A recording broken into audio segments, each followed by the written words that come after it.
Assalamualaikum warahmatullahi wabarakatuh. Kali ini saya akan menjelaskan tentang metode P. Buckingham dalam mata kuliah analisis dimensi dan data eksperimen. Desain eksperimen atau boleh disingkat DOE ya. Pertanyaannya adalah berapa banyak eksperimen yang dibutuhkan dalam suatu percobaan untuk merumuskan suatu formula dari beberapa variabel dependen terhadap variabel independen. Ya.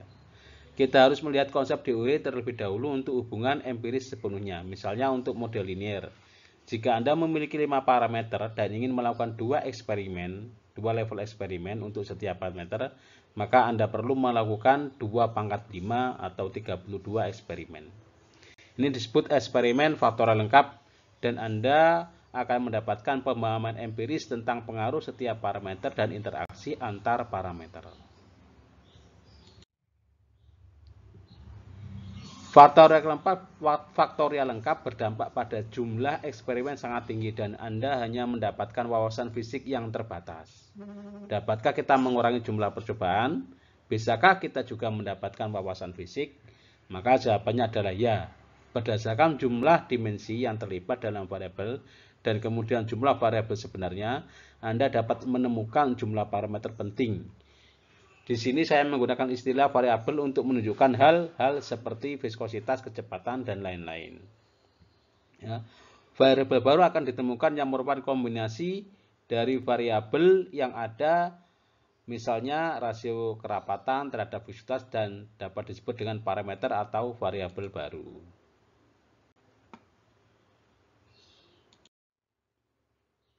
Teorema Pi. Analisis dimensi atau P. Buckingham atau teorema P. Buckingham.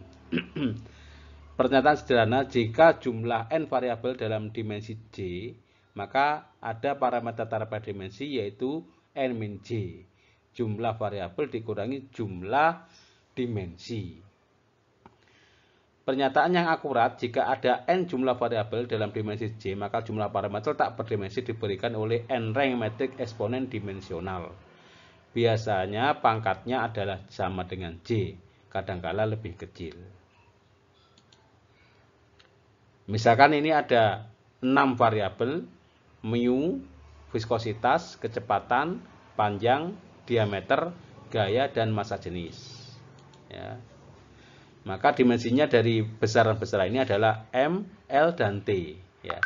Maka jumlah parameter tak berdimensi adalah jumlah variabel ini, 6 variabel dikurangi 3 atau jumlah dimensi, sama dengan 3 parameter tak berdimensi.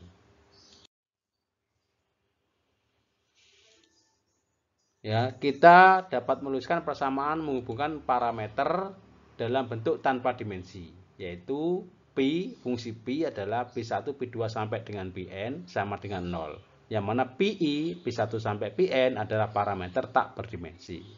N lebih kecil dari jumlah variabel dimensi, yaitu variabel asli yang memiliki dimensi. Langkah-langkah teorema Pi. Yang pertama, tentukan faktor yang mana yang penting, misalnya viskositas, kepadatan, dan lain-lain. Yang kedua, jumlah minimum dimensi dibutuhkan untuk variabel, misalnya MLT. Tuliskan metrik eksponen dimensional. Nah, sebagai contoh ya, saya punya variabel tadi ya. Dari ini mu ini variabelnya, ya variabel. Yang ini MLT adalah dimensinya. Maka yang mana pada setiap variabel memiliki dimensi berikut, ML pangkat 1 ini ya dimensinya. Kita buat metriknya. Yang mana yang lengkap ada 2 variabel di sini.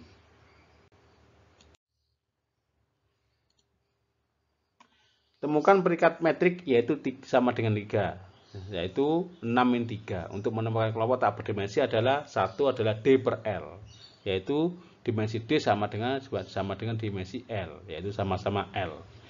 Pilih variabel C, yaitu 3 variabel di sini sebagai variabel umum. Variabel yang memiliki semua dimensi dasar MLT. Tidak boleh dengan sendirinya membentuk bilangan tak berdimensi.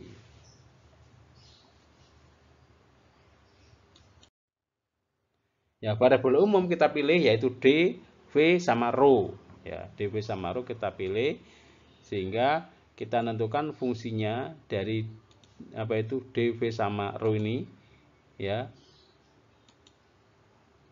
Ya, P1 dv rho per mu ini adalah angka tak berdimensi 1, angka tak berdimensi 2 adalah L per D, dan angka tak berdimensi 3 F per rho V kuadrat D kuadrat atau F per setengah rho V kuadrat D kalikan L. Maka P3 itu adalah fungsi daripada P1 dan P2. Ya. Sehingga diperoleh dari P3 itu F, ya, sama dengan setengah rho V kuadrat DL, fungsi dari ini P1 P2 itu dV per mu per rho dan L per D. Ya, ini untuk gayanya. Sedangkan untuk kecepatan adalah ini delta P, apa itu untuk tekanan adalah delta P sama dengan setengah rho V kuadrat P per ini, ya. Ini kan A, luas penampang, sehingga luasnya dihilangkan jadi tekanan.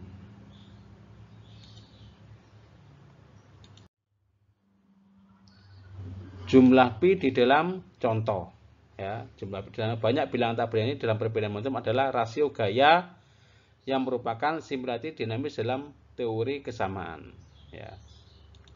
Misalkan ini adalah akar Reynolds, kemudian angka Freud, ya. Ya. Kemudian angka Euler, kemudian angka Weber, angka Cauchy, ya, atau mass number, dan angka Strouhal. Ini adalah, ya, apa itu angka-angka tak berdimensi, angka tak berdimensi, yang mana adalah rasio gaya merupakan dinamik simetri dari teori kesamaan. Terima kasih atas perhatiannya. Mohon maaf jika ada salah dalam penyampaian materi saya. Saya mohon maaf. Saya tutup. Wassalamualaikum warahmatullahi wabarakatuh.